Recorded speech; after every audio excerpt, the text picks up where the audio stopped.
Assalamualaikum warahmatullahi wabarakatuh. Salam sejahtera bagi kita semuanya. Bapak Ibu yang kami hormati, izinkan kami dari kelompok 6 BIMTEK Informatika tahun 2024, sesi kedua ini kami mencoba menjelaskan materi berpikir komputasional yang terintegrasi dengan analisis data. Kelompok 6 ini terdiri dari yang pertama ada Bapak Dani Setiawan, yang kedua ada saya sendiri Rahmat Eka Mardiansyah, yang ketiga ada Bapak Bambang Prasetyo, dan yang terakhir ada Ibu Andriani. Pada kesempatan kali ini, kami mencoba untuk menganalisis data pengelolaan sampah nasional yang kami ambil datanya dari Sistem Informasi Pengelolaan Sampah Nasional 5 tahun terakhir dari tahun 2019, 2020, 2021, 2022, dan terakhir adalah 2023.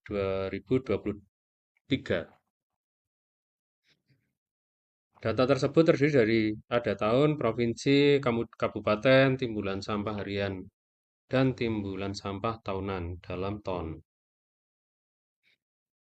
Untuk menganalisa data ini, kelompok 6 kami menggunakan aplikasi bantuan yaitu Google Spreadsheet atau Google Spreadsheet, di mana fungsi yang kami gunakan, fasilitas yang kami gunakan adalah fungsi if, count, average, kemudian ada sum if, dan dibantu dengan sedikit dari pivot table atau pivot data. Bapak Ibu, dari semua provinsi kami menggunakan metode sampling yaitu 2 provinsi dengan sistem atau dengan fungsi filtering yaitu grade filter. Sehingga jika kita klik atau kita pilih grade filter, maka akan bisa kita memilih provinsi-provinsi mana yang akan kita gunakan atau kita sampling datanya untuk mengerjakan. Saat ini kami menggunakan 2 provinsi saja, yaitu Jawa Tengah dan Jawa Timur. Bapak Ibu, dari data provinsi yang kami gunakan, yaitu Jawa Tengah dan Jawa Timur, kami menggunakan fungsi atau fasilitas filter. Sehingga proses ini bisa kita edit, mau eh, kriterianya mau pakai berapa provinsi. Kita pun bisa menambahi provinsi-provinsi lain sesuai dengan pengetikan nama-nama yang ada di skala nasional tersebut. Dari pertanyaan pertama, berapa jumlah total timbulan sampah tahunan di setiap provinsi pada setiap tahun? Sudah tersaji bagaimana data tersebut bisa kita rubah dengan filter tersebut. Jika Jawa Timur, maka akan berubah datanya. Tahunnya pun bisa kita berubah. Contoh, jika bagian bawah ini adalah 2023 dengan data jumlah total timbulan sampah tahunnya adalah 3.659.860,96 ton. Jika kita rubah ke 2003 di Jawa Tengah, maka datanya pun pasti akan sama. Jika kita kembalikan lagi ke 2019, datanya pun juga akan berubah.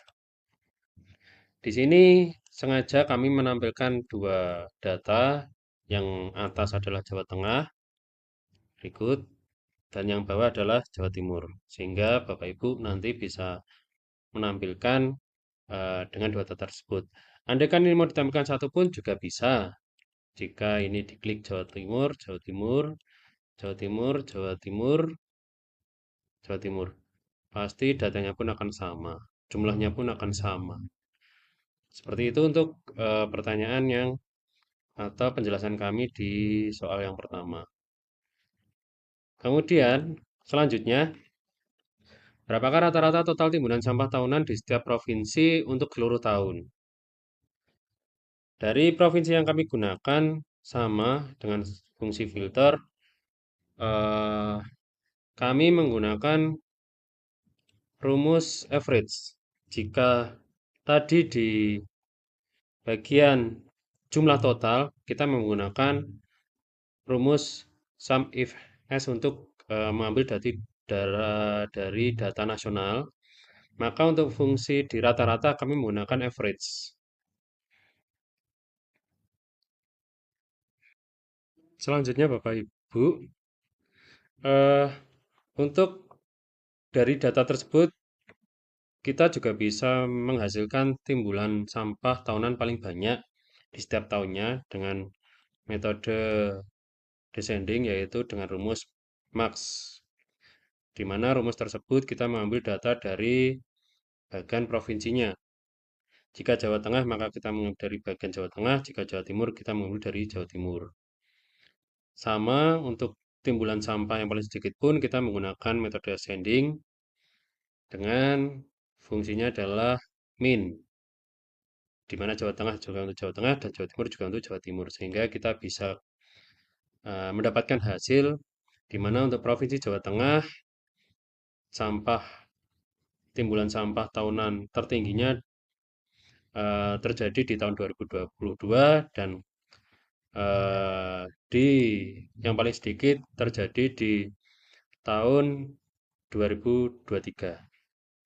Begitu juga untuk Jawa Timur. Kemudian Bapak Ibu, selanjutnya kita mencoba untuk menampilkan grafik jumlah total sampah tahunan.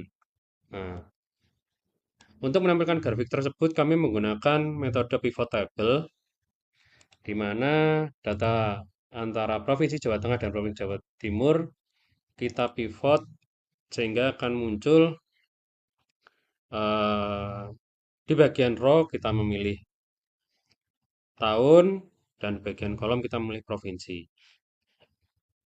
Menu ini pun juga bisa kita geser sehingga bisa menampilkan tampilan yang berbeda. Nah, seperti ini. Sehingga nantinya untuk grafiknya pun juga akan berubah, bisa tampil di tahun 2019 yang di Jawa Tengah berapa, di Jawa Timur berapa, dengan tampilan grafik seperti itu. Jika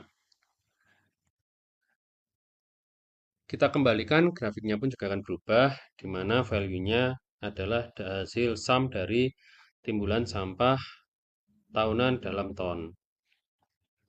Itu untuk penampilan grafik, kami menggunakan pivot table. Kita kembali ke kategori dan visualisasi rata-rata timbulan. Untuk tampilan kategori visualisasi, itu kami membedakan menjadi tiga, di mana untuk kategori hijau, provinsi akan berubah menjadi hijau jika rata-rata timbulan sampah tahunan yang dihasilkan yaitu kurang dari sama dengan 100.000 ton. Kemudian provinsi akan berubah menjadi oranye warnanya jika di medium ring antara 100.000 ton sampai dengan kurang dari sama dengan 700.000 ton. Dan selanjutnya provinsi akan berubah menjadi merah jika rata-rata timbulan sampah tahunan lebih dari atau di atas 700.000 ton. Untuk menampilkan visualisasi kategori ini, kami menggunakan conditional formatting. Ya, fungsi conditional formatting ini kita bisa gunakan dengan cara kita blok saja untuk data rata-rata timbulan sampahnya, kemudian kita masuk ke format atau bisa di format ini ada conditional formatting atau diklik bagian klik kanan, kita pilih view more cell action, kita akan muncul conditional formatting. Di sini Bapak Ibu bisa lihat kami menggunakan tiga kategori tadi, di mana fungsi untuk kurang dari sama dengan itu kami menggunakan fungsi if less than or equal to. Less than or equal to, yaitu kurang dari atau sama dengan. Angka kita masukkan 100.000, warna kita buat hijau, dan down. Kita pilih saja. Kemudian selanjutnya pun Sama, untuk di ring medium kita menggunakan fungsi if is bad when, yaitu 100.000 satu sampai dengan 700.000. Dan yang terakhir adalah fungsi greater than atau lebih dari 700.000 untuk menampilkan warna merah. Sehingga Bapak Ibu, jika data ini kita rubah manual 99,999, maka warna akan berubah menjadi hijau. Selanjutnya 100.000 akan hijau. Jika 100.000 satu, maka tetap oranye. Dan jika kita ketik 6999 juga tetap oranye, tapi ketika diketik 701, maka akan berubah menjadi merah. Seperti itu. Ya, seperti itu eh, yang bisa kami sampaikan Bapak Ibu. Jadi fungsi-fungsi yang ada di spreadsheet maupun Google Spread dan kami menggunakan pivot table. Semoga penjelasan ini bermanfaat, berguna untuk kita semuanya, dan kami mohon maaf jika dalam penjelasan pada kesempatan kali ini masih banyak kekurangan. Saran dan masukan kami butuhkan untuk bisa menjadi lebih baik lagi. Terima kasih. Salam sehat, tetap semangat. Kami akhiri. Wassalamualaikum warahmatullahi wabarakatuh.